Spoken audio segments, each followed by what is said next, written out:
હાલમાં ઉનાળાની સિઝનમાં સુરતીઓ ગરમીથી રાહત મેળવવા માટે આઈસ્ક્રીમ ખાઈને મજા માણી રહ્યા છે, પરંતુ આઈસ્ક્રીમ વિક્રેતાઓ લોકોના આરોગ્ય સાથે ચેડા કરી રહ્યા છે।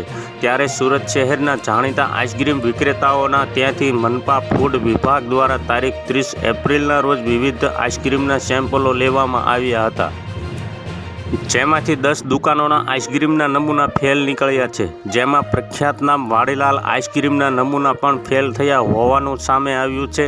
ખાસ કરીને આ નમૂનાઓમાં મિલ્ક ફેટ અને ટોટલ સોલિડની માત્રા ઓછી હોવાથી આવા આઈસ્ક્રીમ આરોગવાથી કોલેસ્ટ્રોલ વધીને પ્રેશર કે હાર્ટ એટેકની બીમારી થઈ શકે છે।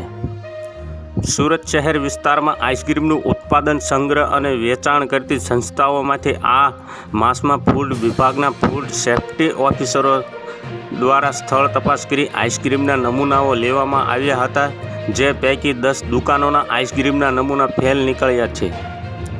આરોગ્ય નિષ્ણાતના જણાવ્યા મુજબ આવા હલકી કક્ષાના આઈસ્ક્રીમ ખાવાથી સ્વાસ્થ્ય પર લાંબે ગાળે વિપરીત અસર થઈ શકે છે।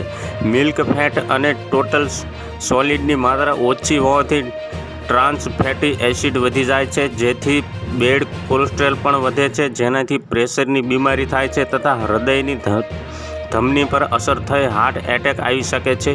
વળી આઈસ્ક્રીમમાં વપરાતા મિલ્કમાં લિક્વિડ પણ વધુ નીકળ્યું છે।